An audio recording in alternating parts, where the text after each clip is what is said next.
I'm getting emotional. I was not gonna cry. I said I was not gonna cry on social media. Okay. Anyway, I've been saved pretty much all of my life. I haven't acted saved all of my life, but I've been saved. I need to know him for myself. Like, I need you to come down in physical form if you can, because I need you. And that was the place that I was at. Hello, beautiful souls. My name is Jylesa, and welcome back to my channel. In today's video, I'm going to be doing something a little bit different, and I'm very, very nervous to do it, but God told me to do this, and I'm going to be obedient. I promised God in this season that I was going to be obedient, so that's what I'm doing. So in today's video, I'm going to be talking about how I reignited my relationship with God in the last couple of months. This is something that is near and dear to me and very personal, and something that I don't talk about outwardly because I never want to be the hypocritical person. Um, so I wear my relationship with God close to my heart. I think that one area in my life that I have lacked in is being more outward about my relationship with God. And so I'm going to be obedient. I want to let you guys know I am not perfect. I don't do everything right. I don't think that I have all of my ducks in a row, but I wanted to be transparent because I know that this video can reach others in a way that I might not be able to do every day face to face. But I know God told me that I was supposed to make this video, and that's why I'm making this video today.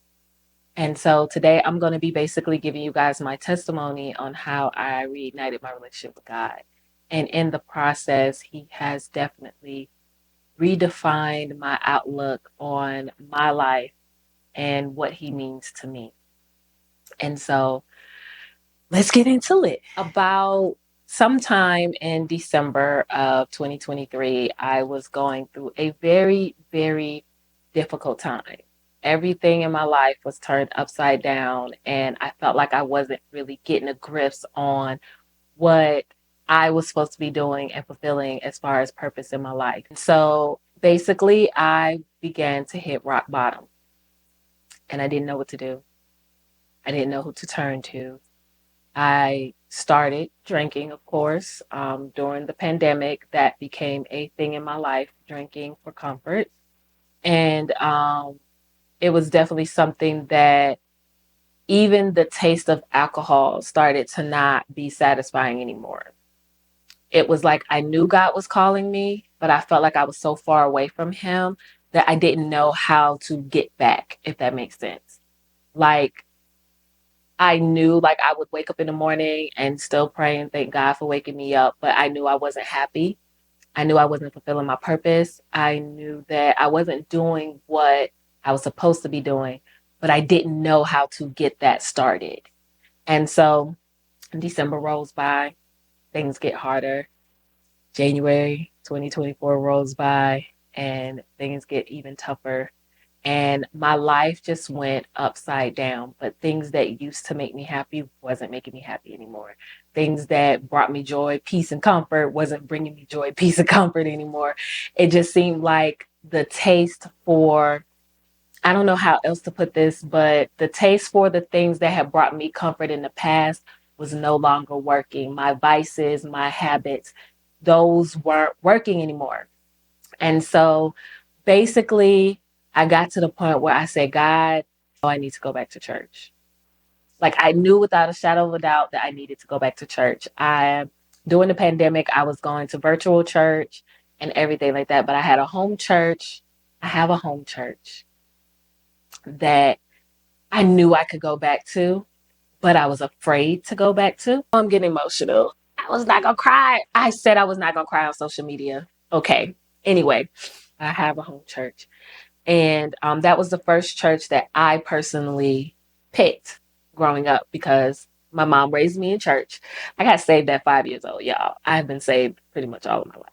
I haven't acted saved all of my life, but I've been saved all of my life pretty much. And I remember the day that I actually decided to confess Jesus as my Lord and Savior. I was 5 years old. If you're from Atlanta, I got saved at New Birth. My mother was in the prayer ministry, and we used to sit on the side of the old New Birth, like the old, like I think it's like Snap Finger, the old New Birth. Okay, my mom that I wanted to confessed Jesus is my Lord and Savior. They took me to the back. And so I grew up in church, been in church. But there comes a time when you're going to have to know God for yourself. And I feel like that's the season that I'm in. I've always known God and had a personal relationship with him. But sometimes it takes you going through things before you actually get to the point where you're like, wait a minute, I need to know him for myself. Like, I need you to come down in physical form if you can, because I need you. And that was the place that I was at. I knew I needed to get back to my home church. And so many things, like I was talking to individuals, and there was so many things that was lining up that was telling me to go back, but I was afraid because I had left. I didn't think that anyone cared. Like when you have church hurt, and some of my church hurt is really just rejection. I had to learn that over the years, but that rejection will cause you to be out of your position. And that's what happened with me. I allowed my own rejection and my own issues to affect my relationship at church. I was scared. I was afraid. But I got to such a low point that I told God, I need to get back, and I don't know how. I didn't have a car, didn't have transportation, didn't know how I was going to get there. I just knew I needed to get there, if that makes sense.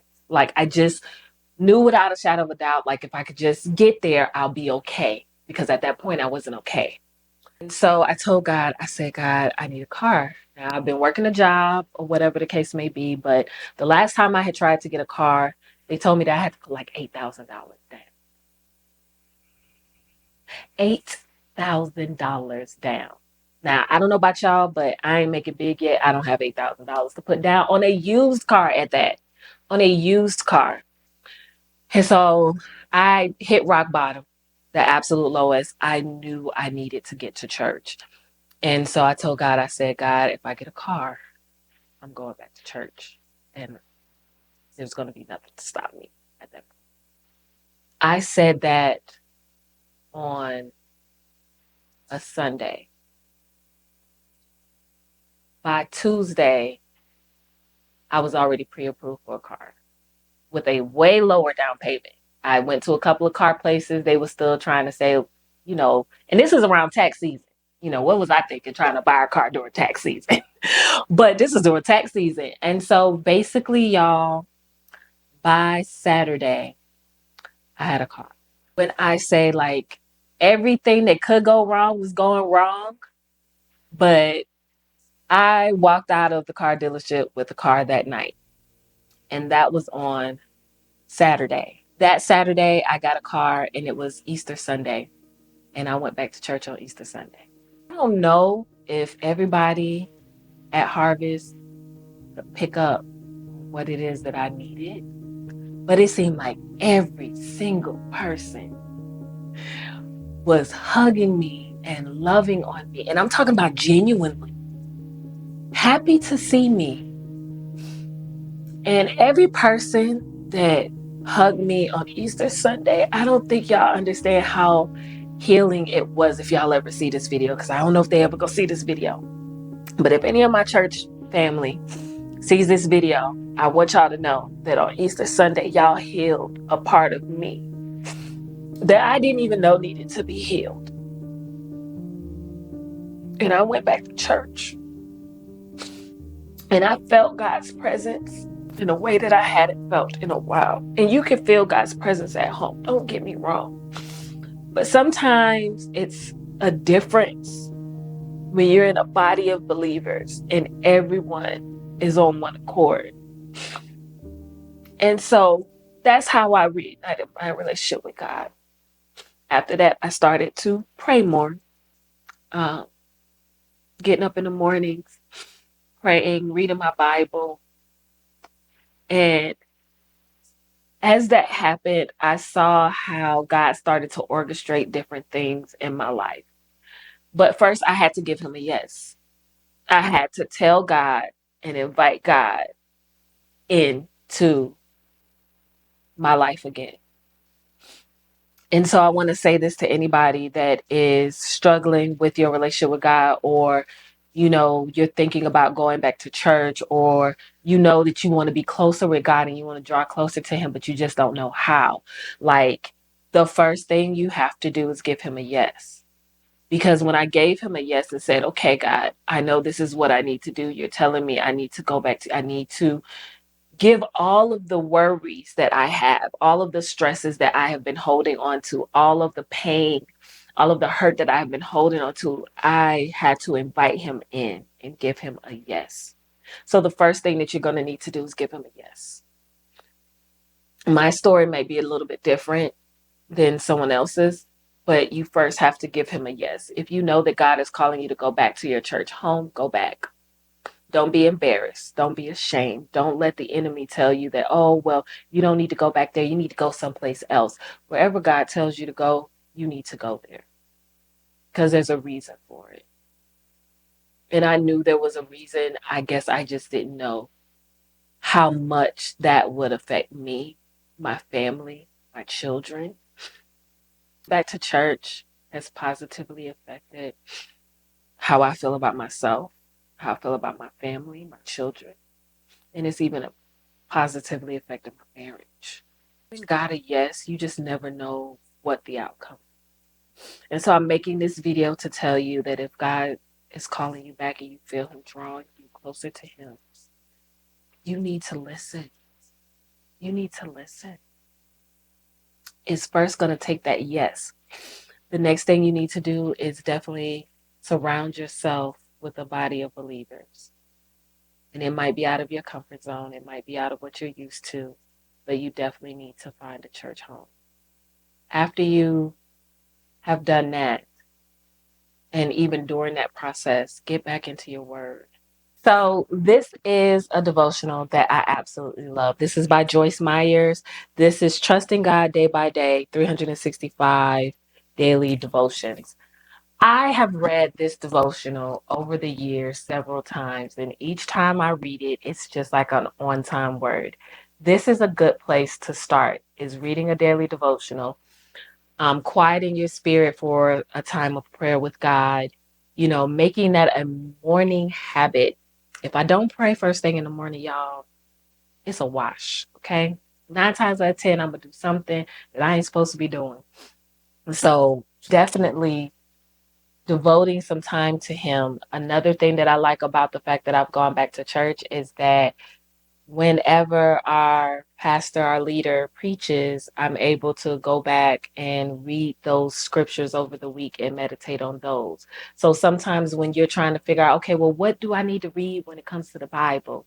If you're going to church, study what the pastors preached on Sunday.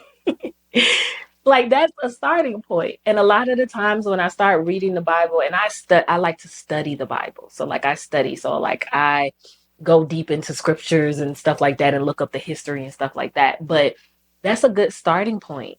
And just take it from there. I enjoy history and reading anything that has to do with like old times and stuff like that. I'm kind of weird. Like, will get you started if you're looking for ways that you can build your relationship with God. A daily devotional, going over the messages. Even if you don't have a church home, I go to the Harvest Tabernacle Church.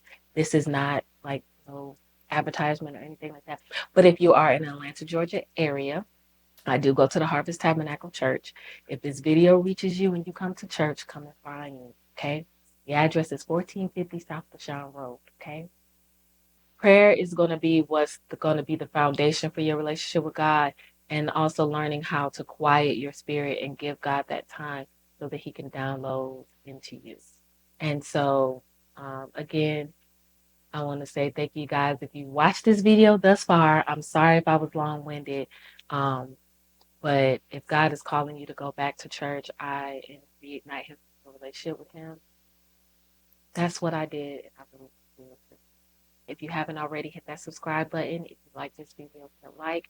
And if you did enjoy this video, put anything you want in the comments. Just let me know. I would appreciate it if I found out that this video touched the lives that it was meant to touch. All right, you guys. So thank you so much for watching my video. I was a little nervous, but I did it and I was obedient. So thank you so much for watching my video. And until next time, peace and love.